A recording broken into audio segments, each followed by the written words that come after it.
Very good morning guys, बहुत बहुत स्वागत है आपका अपने यूट्यूब चैनल अचीवर्स वेब पर। दोस्तों, हमेशा की तरह मैं शिवम आपके लिए लेकर हाजिर हूँ आज के करंट अफेयर्स का सेशन। और आज है 24 जुलाई 2021 और हम लोग आने वाले कुछ समय में आज के सारे इंपॉर्टेंट करंट अफेयर्स को डिस्कस कर लेंगे। और साथ ही साथ होगा आपका इंपॉर्टेंट और प्यारा सा मैप ऑफ द डे, जिसमें मैंने कि कल आपको बताया था कि आज हम लोग ऑस्ट्रेलिया की सैर करेंगे। ओके, तो चलिए ऑस्ट्रेलिया की सैर पर चलते। उससे पहले दोस्तों, यदि आप में से कोई हमारे चैनल पर नए हैं तो प्लीज़ चैनल को सब्सक्राइब करते चलिए और बेल आइकन को तो दबाना ही है। पुराने वाले लोग ध्यान रखिए, बेल आइकन को जरूर से जरूर प्रेस कर लीजिए ताकि जितनी भी नई वीडियो जाए सारी नोटिफिकेशन आपके पास खटाक से पहुँचे। ओके, तो चलिए शुरू करते हैं बिना कोई देरी के। ठीक है, ये लीजिए मैप ऑफ द डे आपके सामने हाजिर है और ये आपका ऑस्ट्रेलिया है। ओके दोस्तों, तो हम लोग आज ऑस्ट्रेलिया के बारे में जानेंगे। जैसा कि कल मैंने आपको ऑस्ट्रेलिया की राजधानी के बारे में बताया था कि ऑस्ट्रेलिया की राजधानी क्या है, कैनबरा। ओके दोस्तों, तो चलिए सबसे पहले हम लोग पॉलिटिकल मैप से शुरुआत करते हैं। सॉरी, पॉलिटिकल नहीं, फिजिकल मैप से शुरुआत करते हैं। फिजिकल में इनकी बातों को जानते हैं, उसके बाद हम लोग पॉलिटिकल में चलेंगे। ओके दोस्तों, तो सबसे पहले ऑस्ट्रेलिया को ये जानिए कि ऑस्ट्रेलिया को प्यासी भूमि का देश कहा जाता है। ठीक है, क्योंकि यहाँ बहुत सारे डेजर्ट है, इसलिए इसको प्यासी भूमि का देश कहा जाता है। ओके, थोड़ा सा और नीचे चलूँ, देखिए तस्मानिया आप लोगों ने सुना होगा, ये तस्मानिया है। तस्मानिया भी ऑस्ट्रेलिया का ही पार्ट है। और ऑस्ट्रेलिया और तस्मानिया के बीच एक बहुत ही इंपॉर्टेंट स्टेट है जिसके बारे में आपके एग्जाम में पूछता है। और उस स्टेट का नाम क्या है दोस्तों, ये देखिए साफ साफ आपको दिख रहा है, वास स्टेट। ओके, तो ध्यान रखिएगा कि वास स्टेट जो है तस्मानिया और ऑस्ट्रेलिया के बीच में है। ओके, ये इंपॉर्टेंट स्टेट है, इसके बारे में मैंने आपको बताया। इसी तरह से ऊपर चलिएगा तो ऊपर दिया नहीं है लेकिन मैं बता देता हूँ कि पपुआ न्यू गिनिया, ये जो है, एक मिनट कहाँ चला गया, हाँ ये है, ये वाला जो एरिया है ऊपर में पापुआ न्यू गिनिया है, आपको दिख रहा होगा। और ये हमारा ऑस्ट्रेलिया है, तो इसके बीच एक स्ट्रेट है, उसके बारे में भी आप लोग ध्यान रखिएगा। टॉरेस स्ट्रेट है। कौन? Torres, TORRES। ठीक है, टॉरेस स्ट्रेट है। तो ये दो स्ट्रेट आपके लिए काफ़ी ज़्यादा इंपॉर्टेंट है, इन दोनों को आपको हर हाल में याद रखना है। ओके दोस्तों, और कुछ बातों को जानते हैं आज इसके। ऐसा करते हैं कि आज इसके पॉलिटिकल को जानेंगे, कल इसके आज इसके फिजिकल पार्ट को जानते हैं, कल इसके पॉलिटिकल पार्ट को जानेंगे, क्योंकि बहुत ज़्यादा लंबा हो जाएगा। ओके दोस्तों, चलिए अब इसके बारे में और क्या हमको जानना है। हाँ, ये वाला जो रीजन है, इसमें एक बहुत बड़ा, मतलब इसमें जो इसका इम्पोर्टेंट घास का मैदान है, आप लोगों ने नाम सुना होगा, डाउन्स ग्रासलैंड। तो आपसे पूछता है कि भाई डाउन्स ग्रासलैंड कहाँ है दोस्तों, तो ये ऑस्ट्रेलिया में है। ओके, ध्यान रखिएगा। और ये रीजन में ग्रेट डिवाइडिंग रेंज है, जो आपको पता ही होगा कि मतलब कि ग्रेट डिवाइडिंग रेंज क्या है, ऑस्ट्रेलिया का पर्वत है। सबसे लंबा सबसे चौड़ा जो भी बोल सकते हैं, ऑस्ट्रेलिया का पर्वत है। ओके, कौन? Great dividing range. हर एक जगह पर एक पर्वत होता ही है। ओके दोस्तों, और ग्रेट डिवाइडिंग रेंज की सबसे ऊंची चोटी, इसमें तो नहीं दिख रहा होगा, नहीं दिख रहा है, मैं थोड़ा सा जूम इन करता हूँ तो आपको दिख जाएगा, आपको भी, माउंट कोसस्को।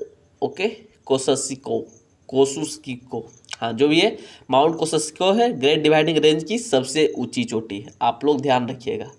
ओके दोस्तों, और मैंने जैसे कि आपको बताया कि इसमें बहुत सारे क्या उसको बोलते हैं, डेजर्ट भी हैं, तो ध्यान रखिएगा कौन कौन डेजर्ट आपके लिए इंपॉर्टेंट है। तो किम्बरले, ये तो पठार है, किम्बरले प्लेट्यू, ये काफ़ी इंपॉर्टेंट है, बार बार एग्जाम में पूछता है कि किम्बरले प्लेट्यू या किम्बरले पठार कहाँ है, तो ऑस्ट्रेलिया में बताइएगा।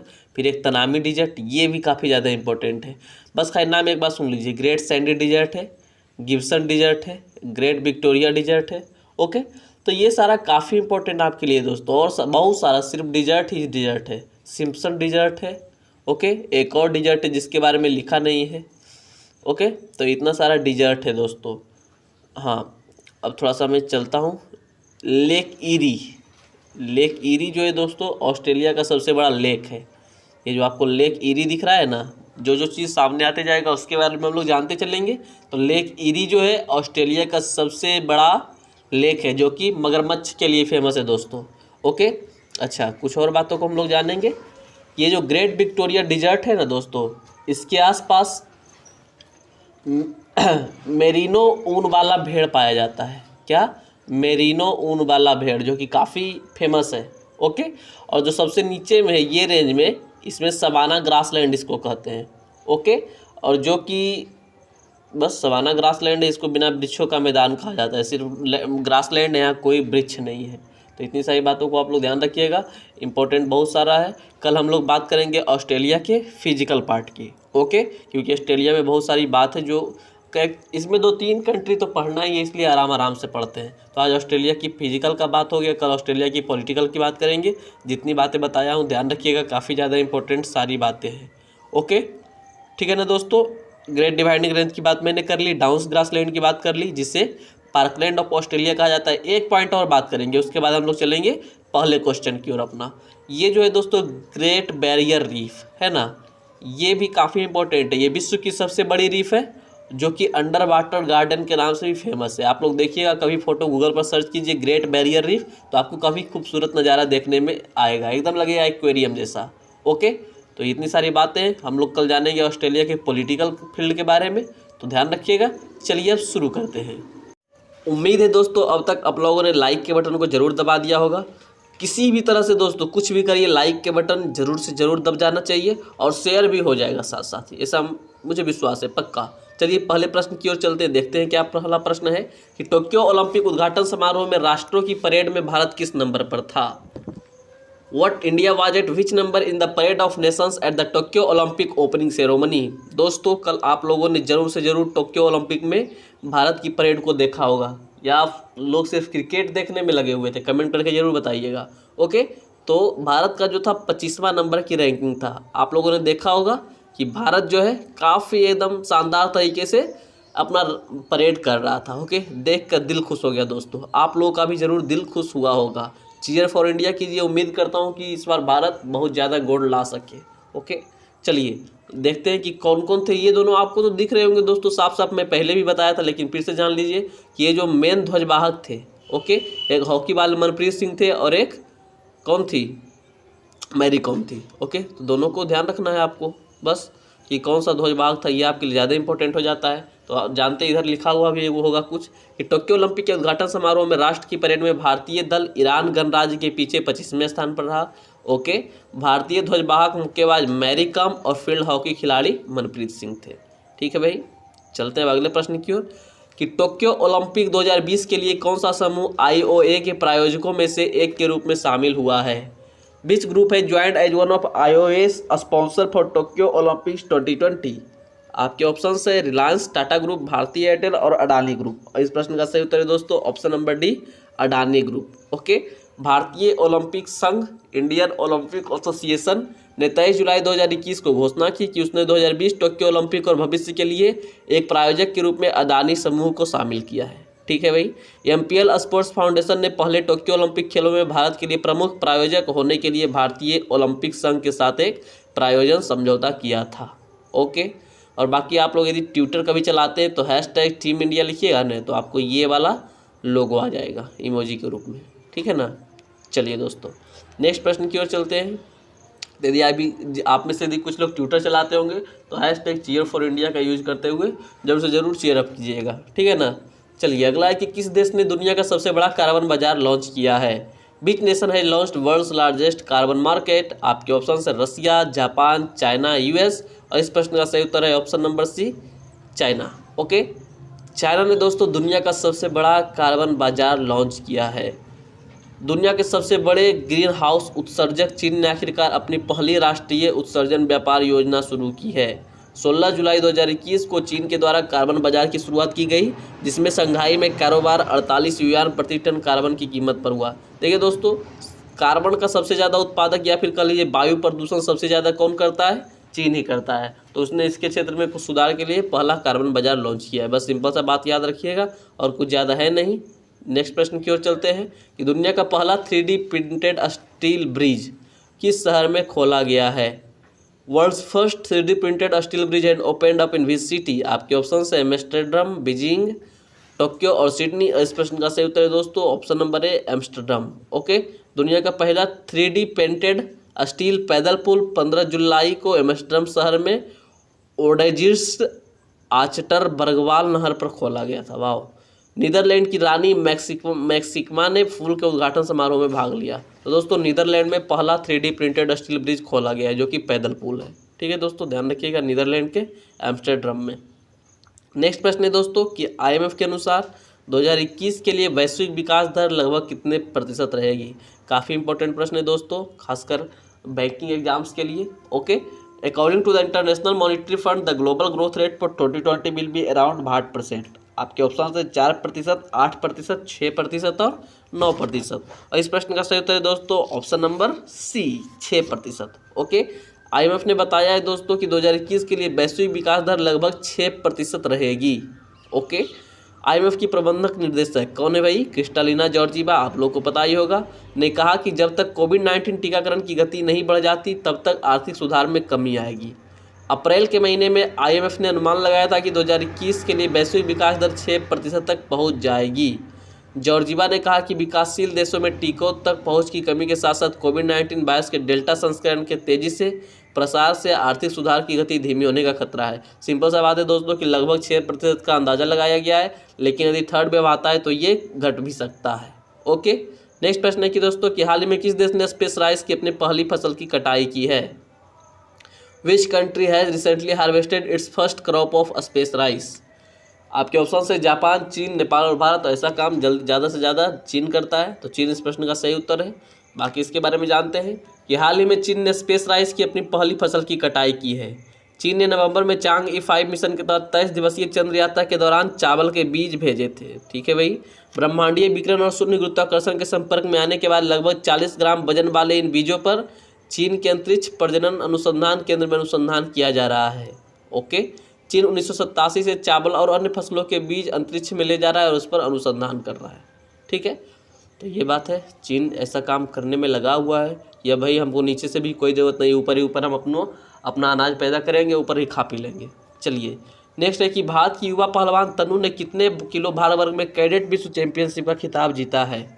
India's young wrestler Tanu has won the cadet world championship title in how many KG weight. Okay, आपके ऑप्शन से 43 किलो, 53 किलो, 65 किलो और इनमें से कोई नहीं।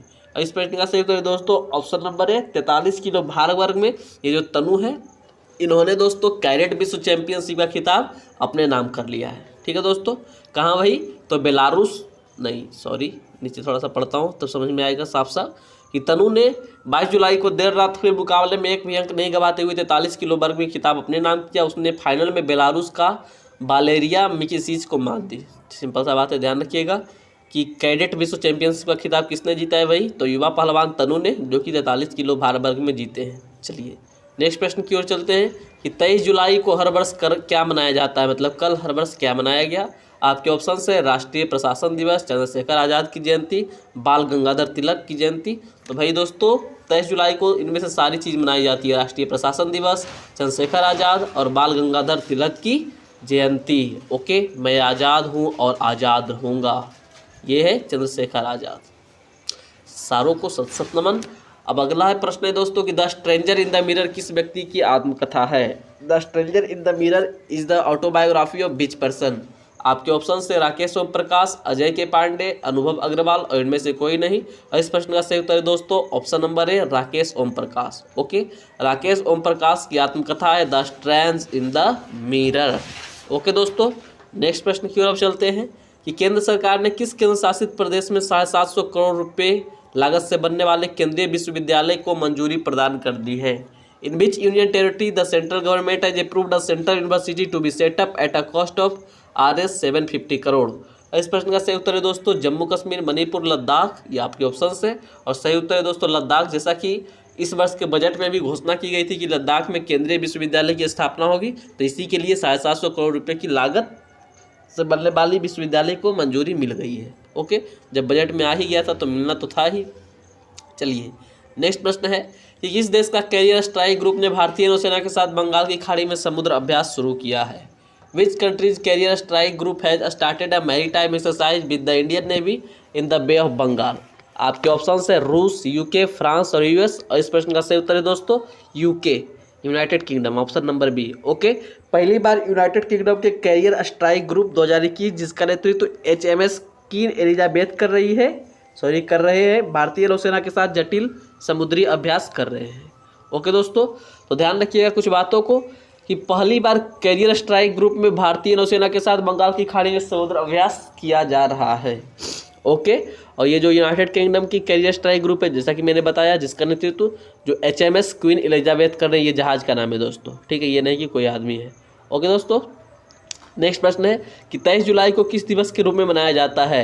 तो 23 जुलाई को दोस्तों हम लोग राष्ट्रीय प्रसारण दिवस के रूप में भी मनाते हैं, ये आपको पता होगा। ऐसा क्यों? क्योंकि 23 जुलाई 1927 को भारत में पहली बार रेडियो प्रसारण बॉम्बे स्टेशन से ऑन एयर हुआ था, तभी से इस दिन को राष्ट्रीय प्रसारण दिवस के रूप में मनाया जाने लगा। 1927 से रेडियो ने भारत के लोगों के जीवन में एक महत्वपूर्ण भूमिका निभाई। भारतीय राज्य प्रशासन सेवा 8 जून 1936 को ऑल इंडिया रेडियो बन गई दोस्तों। पिछले 93 वर्षों में भारत में रेडियो का प्रसारण हुआ। बाकी आप में से बहुत सारे लोगों का भी रेडियो जरूर से ज़रूर फेवरेट होगा। आप लोग जब बाहर जाते हैं तब ज़्यादा आपका रेडियो फेमस होता है, या फिर 4 व्हीलर में घूमते हैं तब आपको ज़्यादा रेडियो पसंद आता होगा। नेक्स्ट प्रश्न है दोस्तों कि नेशनल इंस्टीट्यूट ऑफ डिजाइन की सह संस्थापक का निधन हो गया है, उनका नाम क्या था? द को founder of the national institute of design passed away, what was her name? आपके ऑप्शन है विष्णु शर्मा, राजेंद्र गिरी, सरस्वती ठाकुर और गिरा साराभाई।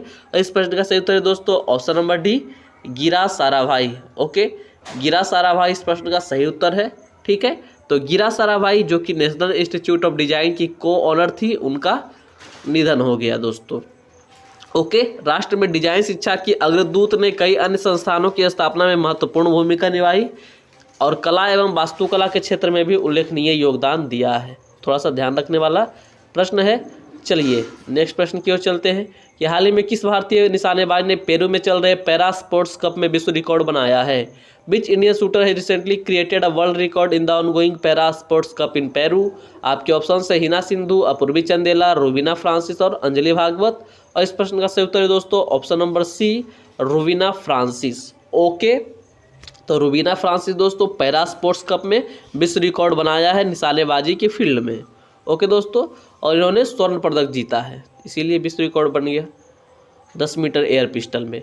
नेक्स्ट है दोस्तों कि हाल ही में पूर्व सांसद याला मंचली शिवाजी द्वारा लिखित पल्लेकू पट्टाभिषेकम नामक एक पुस्तक का विमोचन किसके द्वारा किया गया है? साउथ की है। Who is recently the book title Palleku Pattabhishekam written by former MP Yalamanchi Shivaji?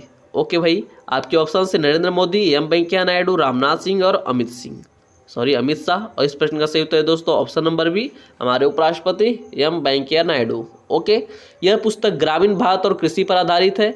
उपराष्ट्रपति ने कहा कि गांव और कृषि आंतरिक रूप से जुड़े हुए और हमें अपने गाँव में ग्राम स्वराज्य लाने के लिए उनके मुद्दों को समग्र रूप से संशोधित करना चाहिए। ओके, ये रूरल इंडिया और एग्रीकल्चर पर है, ध्यान रखिएगा दोस्तों। पुस्तक का नाम क्या है दोस्तों? पल्लेकू पट्टाभिषेकम। थोड़ा सा डिफिकल्ट नाम है, लेकिन एक बार 2 बार में ध्यान में आ जाएगा। ओके, अच्छा 2 बार कैसे आपको पढ़ना है भाई? एक बार तो इधर सुन लिए, दूसरा बार हमारे टेलीग्राम ग्रुप को ज्वाइन कीजिए, उधर रोज 12 बजे क्यूज होता है करंट अफेयर्स की, उसको दे लीजिए। ओके दोस्तों, फिर दिक्कत नहीं होगा। नेक्स्ट है कि RBI के पूर्व गवर्नर दुब्बुरी सुब्बा राव ने किसके द्वारा लिखित एक पुस्तक bank with the soul equitas का अनावरण किया है? Former RBI governor Duvvuri Subba Rao has unveiled a book titled bank with the soul equitas authored by, आपके ऑप्शन से दोस्तों doctor CK Garyali, RK Narayan, Vikram Seth और अरविंद अडिगा।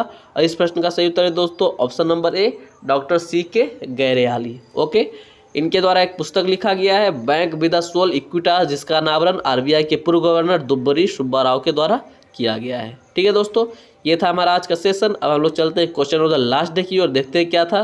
तो question of the last day था कि इंडियन नेशनल फ्लैग डे हर वर्ष कब मनाया जाता है? और आप में से बहुत सारे लोगों ने इसका सही जवाब भी दिया कि हाँ सर 22 जुलाई को इंडियन नेशनल फ्लैग डे भी मनाया जाता है।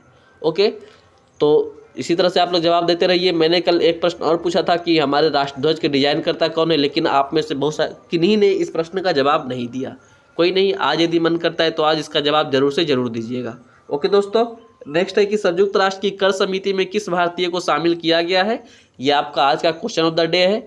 आपके ऑप्शंस जो भी है उससे आप जल्दी से जल्दी अपने सही उत्तर को छांटिए और हमें कमेंट डाउन कर दीजिए। ओके दोस्तों, तो सेशन के अंत तक बने रहने के लिए आपका बहुत बहुत धन्यवाद। उम्मीद करता हूँ कि ये सेशन काफ़ी अच्छा लगा होगा, तो सेशन को जरूर से जरूर लाइक और शेयर कीजिए। ओके दोस्तों, मैं शिवम मिलता हूँ अगले दिन अगले वीडियो में। तब तक के लिए अपना ख्याल रखिएगा। Jai Hind, Shivam signing off, take care.